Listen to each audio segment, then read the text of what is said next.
श्रीमद्रामायणे वाल्मीकीये आदिकाव्ये युद्धकाण्डे षट्षष्टितमः सर्गः। सलङ्घयित्वा प्राकारम् गिरिकूटोपमो महान् निर्ययौ नगरात् तूर्णम् कुम्भकर्णो महाबलः। सननादमहानादम् समुद्रम् अभिनादयन् जनयन्निव निर्घातान् विधमन्निव पर्वतान्। तमवध्यम् मघवता यमेन वरुणेन वा प्रेक्ष्य भीमाक्षमायान्तम् वानरा विप्रदुद्रुवुः।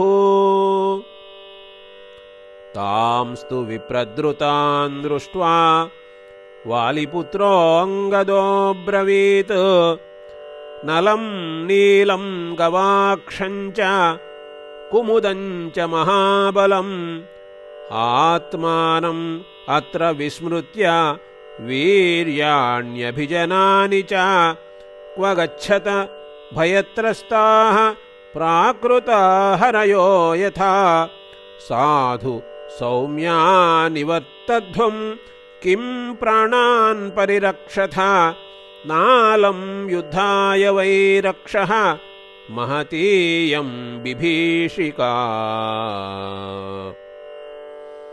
महतीम् उत्थितामेनां राक्षसानां बिभीषिकाम् विक्रमाद्विधमिष्यामः निवर्तध्वं प्लवङ्गमाः। कृच्छ्रेण तु समाश्वस्य सङ्गम्य च ततस्ततः वृक्षाद्रिहस्ता हरयः सम्प्रतस्थूरणाजिरम्। ते निवृत्य तु संक्रुद्धाः कुम्भकर्णं वनौकसः निजघ्नुः परमक्रुद्धाः समदा इव कुञ्जराः। प्रांशुभिः गिरिशृङ्गैश्च शिलाभिश्च महाबलः पादपैः पुष्पिताग्रैश्च हन्यमानो न कम्पते। तस्य गात्रेषु पतिताः भिद्यन्ते शतशः शिलाः पादपाः पुष्पिताग्राश्च भग्नाः पेतुर्महीतले। सोऽपि सैन्यानि संक्रुद्धः वानराणां महौजसां ममन्थ परमायत्तः वनान्यग्निरिवोत्थितः। लोहितार्द्रास्तु बहवः सेरते वानरर्षभाः निरस्ताः पतिता भूमौ ताम्रपुष्पा इव द्रुमाः। लङ्घयन्तः प्रधावन्तः वानरानावलोकयन् केचित् समुद्रे पतिताः केचित् गगनमाश्रिताः वध्यमानास्तु ते वीराः राक्षसेन बलीयसा। सागरं येन ते तीर्णाः पथा तेन प्रदुद्रुवुः। ते स्थलानि तथा निम्नम् विषण्णवदना भयात् रुक्षा वृक्षान् समारूढाः केचित् पर्वतमाश्रिताः। ममज्जुरर्णवे केचित् गुहाः केचित् समाश्रिताः निषेदुः प्लवगाः केचित् केचिन्नैवावतस्थिरे। केचिद्भूमौ निपतिताः केचित् सुप्तामृता इव तान् समीक्ष्याङ्गदो भग्नान् वानरान् इदमब्रवीत् अवतिष्ठत युध्यामः निवर्तध्वं प्लवङ्गमाः भग्नानां वो न पश्यामि परिगम्य महीमिमाम्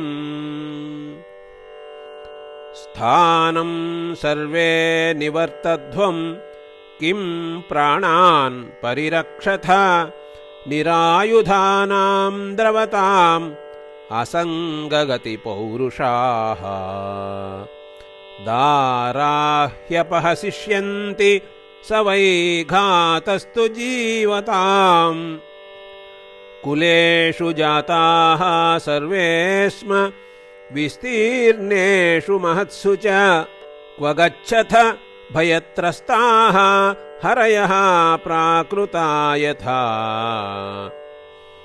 अनार्याः खलु यद्भीताः त्यक्त्वा वीर्यं प्रधावता विकथनानि वो यानि तथा वै जनसंसदि तानि वहा क्वनु यातानि सोदग्राणि महान्ति च भीरुप्रवादाः श्रूयन्ते यस्तु जीवति धिक्कृतः मार्गः सत्पुरुषैर्जुष्टः सेव्यतां त्यज्यतां भयम् शयामहेऽथ निहताः पृथिव्याम् अल्पजीविताः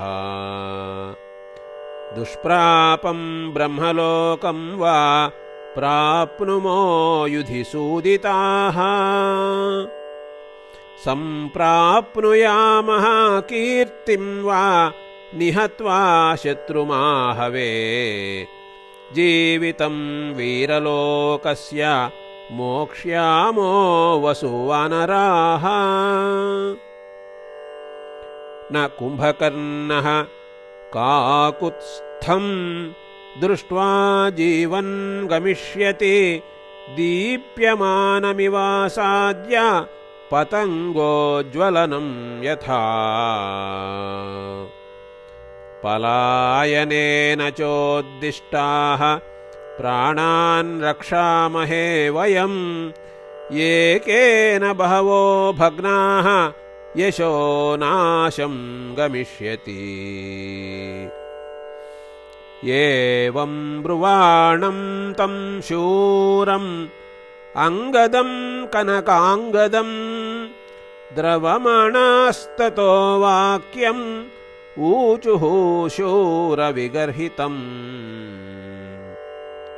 कृतं नः कदनं घोरं कुम्भकर्णेन रक्षसा न स्थानकालो गच्छामः दयितं जीवितं हिनः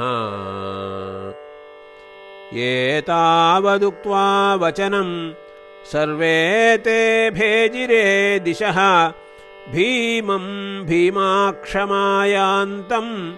दृष्ट्वा वानरयूथपाः द्रवमाणास्तु ते वीराः अंगदेन वलीमुखाः सान्त्वैश्चैवानुमानैश्च ततः सर्वे निवर्तिताः प्रहर्षम् उपनीताश्च वालिपुत्रेण धीमता आज्ञाप्रतीक्षास्तस्थुश्च सर्वे वानरयूथपाः वृषभशरभमैन्दधूम्रनीलाः कुमुदसुषेणगवाक्षरम्भताराः द्विविधपनसवायुपुत्रमुख्याः त्वरिततराभिमुखं रणं प्रयाताः इति आर्षे श्रीमद्रामायणे वाल्मीकीये आदिकाव्ये युद्धकाण्डे 66तमः सर्गः।